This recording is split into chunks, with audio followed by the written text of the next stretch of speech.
Oke, selamat siang. Kami atas nama NGO Pejuang Reformasi Indonesia pada kesempatan hari ini hadir di kantor Kejati Provinsi Jawa Timur untuk menyerahkan berkas laporan hasil temuan kami dari program BSPS di wilayah Madura, khususnya di Kabupaten Bangkalan, mulai dari tahun 2022 hingga tahun 2023. Yang kami temui di lapangan ada banyak kejanggalan dan juga ada beberapa praktek penyelewengan yang sifatnya terstruktur, masif, dan sistematis. Kami juga menyerahkan beberapa bukti yang terlampir di dalam satu flash disk. Di antaranya ada daftar penerima, by name by address, dan juga serah terima buku tabungan, yang mana dari hasil survei kami di lapangan banyak penerima itu yang tidak tahu perihal tabungan. Bahkan mereka tidak tahu jumlah bantuan yang akan mereka dapatkan. Maka dari itu, sesuai dari semangat lembaga kami ingin mereformasi program BSPS ini di Kabupaten Bangkalan. Pada tahun 2022 hingga tahun 2023, dari hasil hitungan kami, ada kebocoran anggaran yang begitu fantastis. Dan dari hasil investigasi kami, bentuk kecurangan ini begitu variatif. Mulai dari penerima yang tidak tepat sasaran, hingga rumah yang tidak dibangun. Dan juga kami menemukan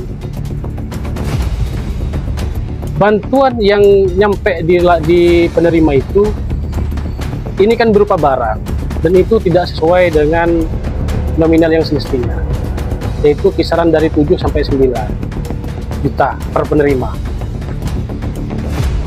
Maka dari itu, kami datang ke sini untuk memberikan bukti-bukti terhadap Kejati. Kami harap pihak Kejati, pihak aparat penegak hukum bisa segera membongkar skandal ini, agar oknum-oknum yang dengan sengaja menyelewengkan program bantuan ini segera ditangkap. Terima kasih.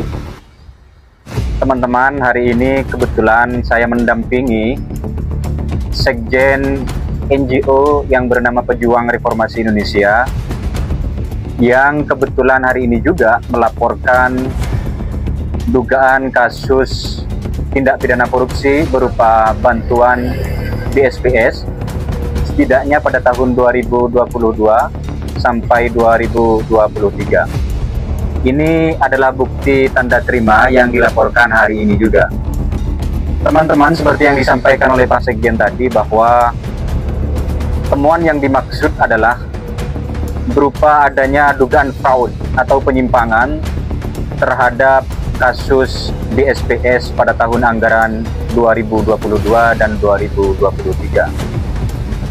Ada banyak sekali temuan yang didukung dengan bukti-bukti konkret, bukti keterangan, bukti dokumentasi, video, foto, dan seterusnya yang membackup laporan NGO Pejuang Reformasi Indonesia untuk kemudian ditindaklanjuti oleh yang berwenang, dalam hal ini Kejaksaan Tinggi Jawa Timur, aparat penegak hukum.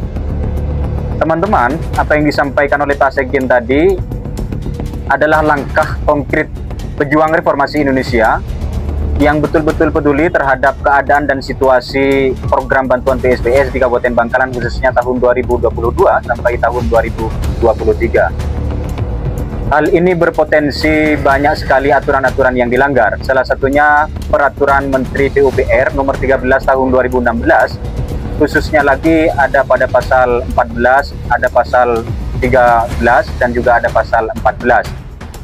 Kemudian, jika terbukti ini melanggar peraturan seperti yang saya sebutkan tadi, bahwa ada peraturan lagi yang juga berpotensi dilanggar, yakni Undang-Undang Tindak Pidana Korupsi nomor 31 tahun 1999, yakni pasal 2 dan pasal 3. Apabila pelanggaran BSPS ini dilakukan oleh mereka yang memiliki kewenangan atau memiliki jabatan, maka pasal tersebut ada pada pasal 3 Undang-Undang Tindak Pidana Korupsi nomor 31 tahun 99. Teman-teman NGO ini ada harapan kepada aparat penegak hukum untuk kemudian ditindaklanjuti laporan seperti yang dimaksud. Laporan ini adalah konsekuensi bagi kita semua bahwa di lapangan masih terjadi fraud, maka kemudian teman-teman NGO melakukan tindak lanjut berupa laporan ke aparat penegak hukum, dalam hal ini Kejaksaan Tinggi Jawa Timur.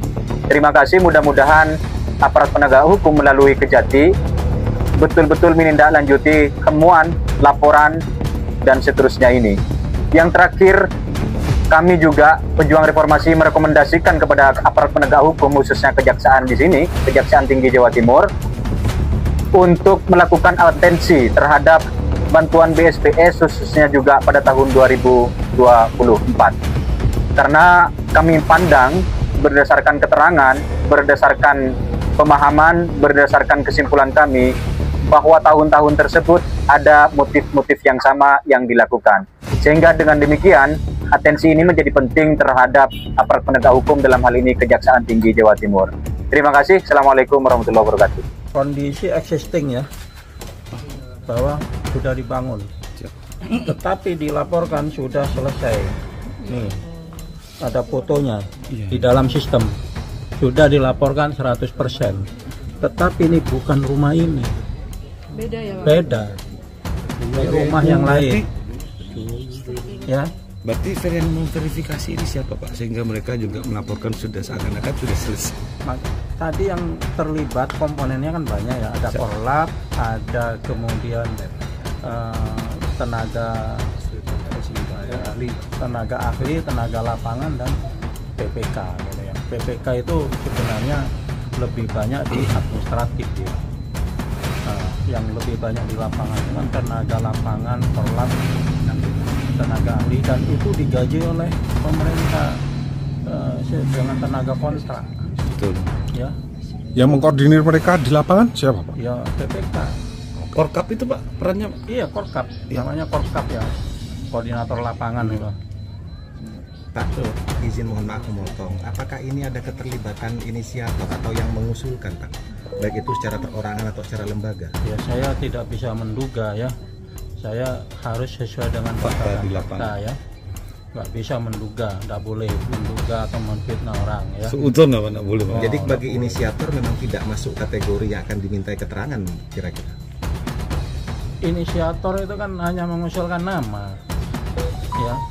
Proses selanjutnya kan ada di PPK, ada di kemudian setelah dibentuk Korkap, fasilitator, itu semuanya mereka lah yang harusnya mengkondisikan di lapangan ini sesuai dengan faktanya apa. Saya punya data semua Pak, mulai dari usulan ya, sampai laporan akhirnya ya, laporan akhirnya itu seperti apa, ada fotonya itu. Pak, izin apakah akan diterapkan tindak pidana pencucian uang? Maksudnya didorong untuk ke Kejari melakukan TPPU karena ada kerugian semacam ini, ada kerugian negara juga, sehingga double kan Pak, masyarakatnya rugi, negaranya juga harus rugi. Dipahami dulu Mas, namanya pencucian uang itu ada layering ya, ada uang yang berlayar. Betul. Ya, dari perbuatan tindak pidana korupsi, kemudian saya ambil masuk ke rekening saya, kemudian saya layarkan dalam bentuk tersembunyi. Mamanya saya belikan tanah, saya belikan ini supaya tidak kelihatan, itu namanya Pencucian uang. Nah, itu masih jauh lah dari situ ya.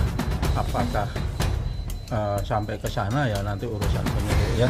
Pak, posisi dinas di sini seperti apa Pak? Posisi dinas di Sumeneb.